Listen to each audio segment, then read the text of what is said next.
Bonjour, aujourd'hui je vous propose un petit coup d'œil sur la règle Grade War Commander. On va jouer le premier tour allemand du scénario d'initiation des règles. Donc il s'agit de Naissance d'une légende, je vous lis le point de situation. Donc Bled, Belgique, 22 août 1914, après une progression sur terrain humide et le franchissement de lignes de barbelés, le 124e Infantry Regiment atteint sa position d'attaque sur la crête 325. Dissimulées par un brouillard dense, les troupes allemandes fondent sur la ville de Bled et les âpres combats de rue qui s'ensuivent délogent les troupes françaises. Donc ici, on a les forces allemandes, les forces françaises. J'ai mis en place aussi les différents marqueurs que je vais vous expliquer rapidement. Et donc ici, on a les particularités du scénario, dont une dont il faudra bien avoir en tête, c'est brouillard, c'est-à-dire que jusqu'à ce que le marqueur temps entre dans la case 6 de la piste de temps, il y a une gêne de -1 due au brouillard dans chaque hexagone. Ensuite, il faudra aussi tenir compte des ordres et de défausse. Les Allemands peuvent émettre 2 ordres ou bien défausser 3 cartes pendant leur tour. Les Français 2 ordres ou une carte pendant leur tour. Ici donc j'ai placé le jeu de façon à respecter la règle d'initiation. Donc ici vous avez les différentes pistes. Alors je vous ai mis les cartes de façon à ce que vous puissiez les voir. Donc ici vous avez les différentes pistes, la piste de temps, donc ici sur le 2, et la mort subite sur le 8, donc pour ça je vous renvoie aux règles pour en savoir un peu plus, les objectifs cachés, la reddition ici sur la case 6 des pertes, les points de victoire, donc ici un point de victoire pour les Français, et ici un pion d'attaque qui nous permet d'indiquer, lorsqu'on doit faire un arrêt dans le jeu, la force d'attaque, la puissance d'attaque. Ensuite, vous avez donc le côté français, donc avec le placement des différentes unités, les cartes françaises, ici les cartes que possède le français, les cartes que possède la force allemande, avec ici les unités allemandes. Sachant que le français a moins de cartes parce qu'il défend, l'allemand a plus de cartes puisqu'il est en attaque, en position d'attaque. Eh bien, nous allons commencer le scénario tout de suite, sans perdre de temps. Donc, ici, j'ai mes forces allemandes qui doivent donc prendre d'assaut le village. Alors, je ne tiens pas compte, dans cet exemple, je ne tiens pas compte des objectifs secrets. Donc, ici, ce qui me pose le plus de soucis, c'est l'arme qu'il y a là. C'est une mitrailleuse qui est tenue par un groupe de lignes et une unité qui pourrait donc, grâce à sa portée, arroser toutes les forces que j'ai ici. Donc si je veux pouvoir avancer et si je veux pouvoir attaquer dans des conditions un peu plus convenables, il me faut réduire au silence cette position.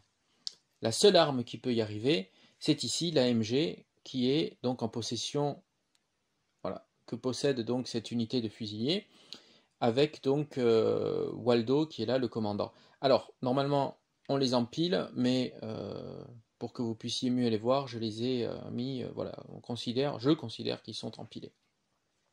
Donc le nombre d'hexagones, ici la portée est largement suffisante, 1, 2, 3, 4, 5, 6, 7, 8, donc je suis largement à portée pour la MG.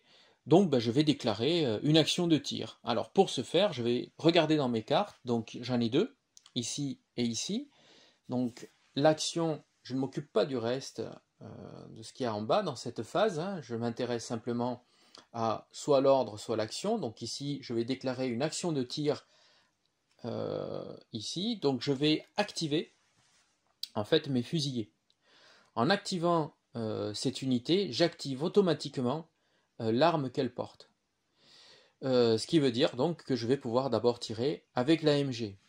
Mes fusillés resteront activés. Donc si j'étais à portée, mes fusillés pourraient tirer à leur tour. Ensuite, d'accord? Bon, pour l'instant, je ne m'intéresse que à l'AMG. Donc, une action de tir, je la mets de côté, et je désigne donc ma cible qui est ici, et ma ligne de vue n'est absolument pas gênée, donc ce tir peut vraiment avoir lieu. Alors comment se déroule cette action de tir? Eh bien, une fois que c'est activé, je vais calculer ma puissance de feu.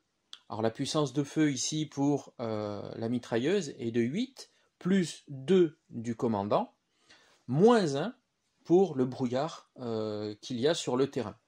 Donc ce qui nous donne un total de 9. À ce moment-là, je vais tirer une carte.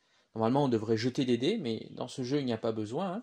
Je vais tirer une carte, et il y a une case sur cette carte qui nous montre le jet de dés.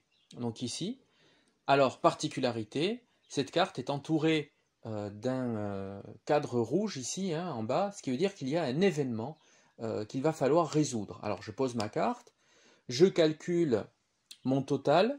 Donc on avait dit que nous étions à 9, 8 plus 2 des commandements, moins 1 du brouillard, nous sommes à 9, et on va y rajouter donc la carte qu'il y a là, donc on arrive à un total de 16.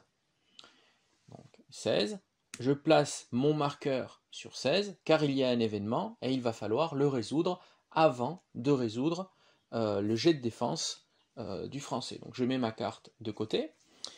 Pour gérer cet événement, eh bien, on va tirer une carte supplémentaire qui va nous indiquer ce qu'est l'événement à jouer. Donc ici, on regarde ce qu'il y a là. Donc événement, vous pouvez immédiatement déplacer un leader ami et les unités amies empilées avec lui dans un hexagone adjacent. On ne tient pas compte de ce qui est en bas, on ne tient pas compte de ce qu'il y a en haut. C'est juste l'événement qui nous intéresse. Le reste de la carte, à ce moment-là, est inutile. Donc du coup, on va le mettre de côté et on va résoudre tout de suite l'événement, ce qui pour moi est extrêmement positif parce que je vais pouvoir déplacer une unité dans un hexagone adjacent. Donc si je réfléchis un peu, vu que ma MG vient de tirer, mes fusiliers sont encore activés, ils pourraient tirer s'ils le désiraient, sauf qu'ils ne sont pas à portée.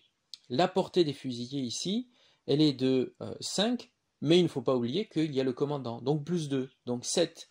Donc je regarde à combien je suis, 1, 2, 3, 4, 5, 6, 7, 8, donc il suffit d'avancer de 1, j'avance donc en E10 ici, je suis donc à portée, 1, 2, 3, 4, 5, 6, 7, je pourrais, si je le veux, déclencher un second tir si le premier rate.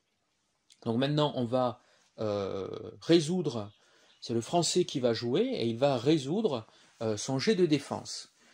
Rapidement, je regarde à combien je suis en morale, donc c'est le petit chiffre qu'il y a en haut, donc 7, plus ici le bâtiment qui m'apporte 3, donc 7, 8, 9, 10, je suis à 10 en morale. Ici, le brouillard ne compte en rien, puisqu'il a déjà été enlevé sur le tir. Donc, ce jet de morale, est-ce que je ne pourrais pas l'augmenter? Je regarde mes cartes, j'ai le droit de jouer des cartes en action, par exemple ici. Celle-ci est intéressante parce qu'il y a une action à couvert, à jouer avant de faire un jet de défense. Déduisez du total d'attaque la couverture de l'hexagone cible. Donc je vais enlever ici 3 au total d'attaque, puisque c'est une maison qu'il y a là et qui m'apporte un bonus de 3. Donc j'enlève ce bonus ici. 1, 2, 3. Donc on est à 13. Je défausse la carte, je n'en ai plus besoin. Donc du coup, je vais tirer maintenant une carte et je vais ajouter à mon moral le résultat, donc ici 4. Donc du coup, ici 4, je ne tiens pas compte du reste, c'est juste ce qui m'intéresse, c'est là. Donc on était à 10, 10 plus 4, 14. 14, c'est au-dessus de 13, donc du coup, il ne se passe rien, c'est un coup manqué. J'enlève le total, voilà. Maintenant, à l'allemand de rejouer, parce qu'il ne faut pas oublier que j'avais activé mes fusiliers qui ont activé automatiquement l'arme qu'ils portaient, donc mes fusiliers, eux, peuvent tirer encore. L'arme vient de tirer, donc ils vont tirer à 7 de distance grâce au bonus de Waldo. Donc 1, 2, 3, 4, 5, 6, 7, on est à portée. Rien ne gêne ma couverture, enfin ma ligne de vue. Donc là, je me demande comment faire pour vraiment faire taire cette mitrailleuse française qui m'embête vraiment. Je regarde dans mes cartes si j'ai pas quelque chose d'intéressant, et il se trouve que j'ai cette carte qui est une action. Donc là, je ne joue pas l'ordre, je ne joue pas ce qui est en bas. Je me contente de jouer l'action, ajouter plus 2 à la puissance de feu lors d'un tir avec une unité amie. C'est exactement le cas, donc je vais rajouter un plus 2. Je défausse la carte, et je calcule donc mon attaque. Donc ici l'attaque, elle est simple, hein, c'est la portée, ok, c'est bon, on y est. Donc on fait 5 des fusillés, plus 2 du commandement, plus 2 de la carte que j'ai jouée, moins 1, puisqu'il y a le brouillard. Donc ce qui nous donne un total de 8, auquel je vais rajouter un jet de cartes. Donc ici, 5 plus 1, 6, donc on est à 14. Donc on met notre total d'attaque à 14. C'est au défenseur de jouer, le défenseur doit faire 14 ou plus afin d'être à l'abri. Donc là, moi, en tant que Français, je n'ai plus aucune carte qui me permet d'augmenter, donc j'espère que la chance va être avec moi. Donc je vais tirer une carte, hein, donc mon moral est de 7, plus 3, donc toujours pareil 10, et j'espère que cette carte va m'amener au-dessus de 14, donc c'est le cas, on regarde ici, ça fait 5, hein, donc 15, donc c'est au-dessus. Du coup, encore une fois, un coup dans le vide, on enlève le total d'attaque. Mes deux attaques n'ont rien déclenché chez le joueur français. Je vais arrêter là, et je vais piocher les cartes qu'il me manque, seulement du côté allemand. Le côté français, lui, le fera plus tard à la fin de son tour. Donc je tire les deux cartes suivantes, que je pose, voilà, je dois toujours avoir le nombre de cartes que j'ai au début, donc ici 6. Le français, lui, il lui manque une carte, il n'aura plus donc que 3 cartes lorsqu'il va passer à la phase de commandement. Du coup, avant de finir le tour, il y a quelque chose à faire qui est extrêmement important et qu'il ne faut pas oublier, c'est de vérifier qu'il n'y a aucune unité qui soit pénalisée pour le tour suivant. En fait, il existe un état qui, lorsqu'il est déclenché, va vous apporter un malus, va vous apporter en fait ceci. Ce sont des petits pions qui, comme vous voyez, il y a marqué suppression dessus, et qui réduisent vos caractéristiques. Donc il faut regarder si l'unité n'est pas dans cet état-là, qu'on appelle donc hors cohésion. Donc, on regarde du côté allemand, tout le monde est en cohésion parce qu'il y a un officier qui est à portée, donc ici par exemple 2 hexagones, donc ces unités sont en cohésion. Pareil pour celles-ci, en plus elles sont en bord de carte. Ici, on a le français là qui est en cohésion, il a un officier, celui-ci a un officier aussi. Cette unité est en bord de carte, donc ici on peut considérer qu'elle est en cohésion. Celle-ci est en cohésion parce qu'elle a une arme avec elle, mais par contre, cette unité et celle-ci ne sont pas à portée d'un officier, n'ont pas d'arme avec elles, ne sont pas en bord de carte, elles sont donc considérées comme hors cohésion. Donc tout de suite, je leur mets donc le petit jeton qui va réduire leur capacité pour le tour du français. Le tour est terminé, le tour allemand est terminé, c'est donc maintenant aux Français de prendre la suite. Moi je vais m'arrêter là, c'était juste pour vous montrer les mécanismes du jeu, qui comme vous pouvez le voir sont fluides, faciles, et puis ça va assez vite. Je vous dis à la prochaine pour un autre petit coup d'œil, cette fois-ci sur un autre jeu. Merci, au revoir.